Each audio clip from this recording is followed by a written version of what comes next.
जी हाँ, लीजिए बात करते करते अगर आप देखिए स्पॉट आ गया आपका इसकी 436 पे, रोलिंग जो है वो आ गया है अब 439। ₹4 का मूव अभी स्क्रीन पर आ चुका है। अगर आप देखें 439.65 और इवन 439.65 पे अगर आप देखें हाई लगा के आया है स्टॉक का निपन में। स्ट्रॉन्ग मूव 440 लीजिए आपकी स्क्रीन पर आप देखें हो चुका है ये स्टॉक का। निफ्टी रिकवर होकर 17,518 के स्तर पे। नैम में अच्छा मूव, टाटा मोटर्स में अच्छा मूव। और आशीष माहेश्वरी जी के पास चलते हैं। अब आशीष माहेश्वरी साहब नमस्कार, कार्यक्रम में स्वागत है। ये सीरीज थोड़े से वीक नोट पे शुरू हो रही है। इटसेल्फ अगर आप देखें रोल ओवर्स इंडेक्स में कम थे और बैंक निफ्टी के रोल ओवर काफ़ी अच्छे खासे थे। ग्लोबल मार्केट्स थोड़ा सा अगर आप देखें शेक करते हुए, लेकिन महत्वपूर्ण चीज़ है कि शायद आपको इस शुरुआत में, इसी सीरीज की शुरुआत में आपको अर्निंग सीजन के लिहाज से अपनी शॉपिंग लिस्ट, अपने प्रिफर्ड पिक्स तैयार रखने होंगे। आप कैसे अप्रोच कर रहे हैं इस सीरीज इस मार्केट को और आपके प्रिफर्ड पिक्स क्या हैं इस वक्त के? जी वीरेन, जरूर सीरीज की शुरुआत थोड़ा नेगेटिव हुई है, बट आज भी एडवांस डिक्लाइन देखें तो ग्रीन में ही है, जहां एडवांसेस के नंबर कहीं ज्यादा है डिक्लाइन के कंपैरिजन में। तो मुझे नहीं लगता कि जो निवेशक हैं वो कोई बहुत पैनिक में आके या इंडाइसेस देख के ट्रेड कर रहे हैं। मेरा मानना है कि इंडिविजुअल स्टॉक्स की अपनी अपनी स्टोरीज के हिसाब से लोग ट्रेड कर रहे हैं।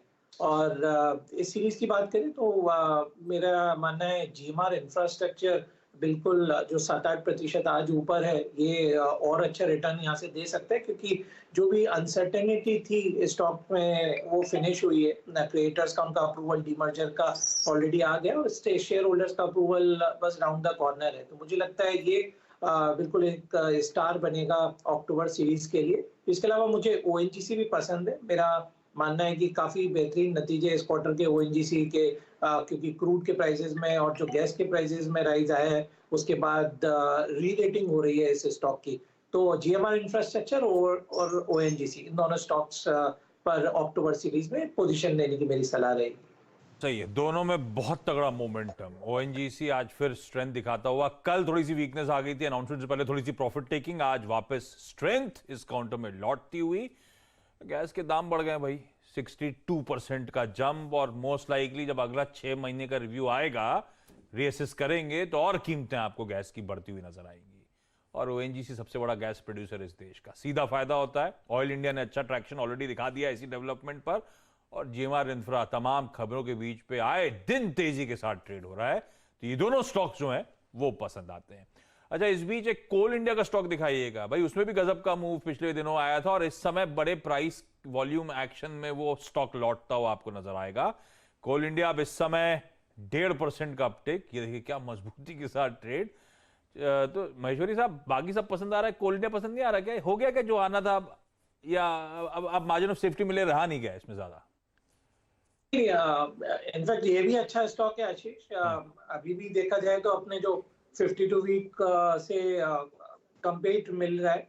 और मेरा ये मानना है कि जिन जिस कमोडिटीज में एक बूम आया हुआ है, वहां पर जैसे हमने पहले केमिकल में देखा या फार्मा में देखा, वैसे ही अभी ऑयल एंड गैस सेक्टर या एनर्जी सेक्टर में राइज देखने को मिल रहा है। तो कोल इंडिया ने भी काफी इंटरेस्टिंग डेवलपमेंट हुए हैं। जैसे जो स्पॉट के प्राइसेस हैं उसमें काफी इजाफा देखने को मिला है। कोल की डिमांड दोबारा से काफी बढ़ी है, पावर की डिमांड काफी बढ़ रही है, तो जो आपको पावर स्टॉक्स में देखने को मिल रहा है। तो बिल्कुल एक कोल इंडिया भी एक अच्छा कैंडिडेट है, जो 200 रुपए के ऊपर इस मंथ में बिल्कुल निकलने का पोटेंशियल रखता है।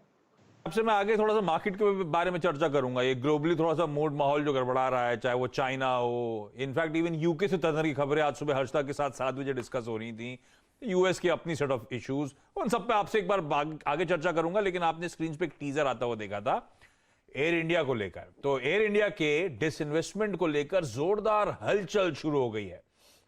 सूत्रों के मुताबिक टाटा रेस में सबसे आगे है, और इसका मालिकाना हक किससे मिलेगा, इसका ऐलान जल्द किया जाएगा। हालांकि सरकार का कहना है कि प्रक्रिया अभी भी चल रही है और मीडिया में चल रही खबरें गलत हैं। तो असल में हो क्या रहा है, दिल्ली में किस तरह की सुगबुगाहट है, कब तक हमें पता चलेगा असली ओनर कौन बनता है एयर इंडिया का, कहां तक बात पहुंची, समझ लिया जाए। हमारे संवाददाता रोहन सिंह आपको आपकी स्क्रीन पे नजर आएंगे, जो बहुत closely aviation as a space को ट्रैक करते हैं। रोहन, क्या अपडेट्स हैं? ऐसा लग रहा था कि फाइनल हो गया, हर जगह खबरें चल रही थी कि एयर इंडिया टाटा की हो गई, टाटा की हो गई। फिर क्लैरिटी दीपम सेक्रेटरी की तरफ से आई कि अभी ऐसा कुछ फाइनलाइज हुआ नहीं है। कब तक फाइनलाइज होगा, हो क्या रहा है, चल क्या रहा है? जी, अगर हम पूरी प्रक्रिया आपको अगर बताएं तो काफ़ी जल्द ये फैसला होने वाला है। और इस वक्त जो प्रक्रिया चल रही है, जो बिड्स थे, 2 बिडर्स थे, जो बिड्स थे, फाइनेंशियल बिड्स थे, उनको ओपन कर लिया गया। उसके बाद जो सूत्र हमें बता रहे हैं, टाटा की जो बिड है वो काफ़ी ज़्यादा है स्पाइस जेट के जो अजय सिंह है उनकी बिड के मुकाबले, और एक तरह से चुनाव कर लिया गया है नए मालिक का। लेकिन जो प्रक्रिया है उसके मुताबिक जो आखिरी मुहर लगती है वो AISAM यानी कि ऑल्टरनेट मैकेनिज्म जो बना है एयर इंडिया के लिए, उसको फैसला करना है। इसकी जो अध्यक्षता है, एक ग्रुप ऑफ मिनिस्टर्स है, इसकी अध्यक्षता अमित शाह गृह मंत्री जो हैं वो कर रहे हैं। इसके अलावा फाइनेंस मिनिस्टर हैं उसमें, पीयूष गोयल हैं उसमें, और साथ ही जो एविएशन मिनिस्टर ज्योतिरादित्य सिंधिया हैं वो हैं इसमें। इनकी बैठक होनी बाकी है, और जो सूत्र में बता रहे हैं अगले से 2 से 3 दिनों के अंदर ये बैठक हो सकती है। लेकिन पीयूष गोयल अभी देश में है नहीं, वो बाहर गए हुए हैं। तो जब सारे मंत्री रहेंगे यहाँ, उसके बाद एक बैठक होगी, एक आखिरी मुहर लगाई जाएगी कि हाँ जो ये टाटा की जो ये बिड है उसे एयर इंडिया को टाटा को सौंप दिया जाए। कैबिनेट की ज़रूरत नहीं पड़ेगी, ये मंत्रियों का जो एम्पावर्ड ग्रुप है ये काफ़ी रहेगा। तो इस प्रक्रिया में यही टेक्निकल लोचा है जिसकी वजह से थोड़ा समय और लग रहा है। वीकेंड कहा गया था हमें, लेकिन हम 1-2 दिन और मान के चलते हैं, शायद अगले 3-4 दिनों के अंदर इस पर आखिरी मुहर लग जाएगी। उसके बाद 3 से 4 महीने का वक्त लगेगा पूरा ट्रांसफ़र की जो प्रक्रिया है उसमें। लेकिन हाँ, आपको अगले बहुत 3-4 दिनों के अंदर जो है ग्रुप ऑफ मिनिस्टर्स इसको आखिरी मंजूरी देने की संभावना है। मंजूरी जल्द आने वाली है, अगले कुछ ही दिनों में, जैसे रोहन पिकअप कर रहे हैं। और वो इमेजेस आपकी स्क्रीन पर थी, शायद एक पूरा 360 डिग्री टर्न होगा, जहां से शुरू हुई थी एयरलाइन वहीं लौटती हुई हो सकता है, होपफुली नजर आए। लेकिन एयर इंडिया के डाइवेस्टमेंट का बहुत पैमानों में असर देखने को मिलेगा। अभी मैं उसमें सीधे इक्विटी की बात कर लेता हूँ, स्टॉक मार्केट की बात कर लेता हूँ। जो सरकारी, in fact banks as a space का जो तगड़ा एक्सपोजर था, जरा बैंकिंग, सरकारी बैंक का स्टैक दिखाइएगा, उसमें मेरे ख्याल से बैंक ऑफ बड़ौदा का सबसे मैसिव एक्सपोजर है एयर इंडिया पे।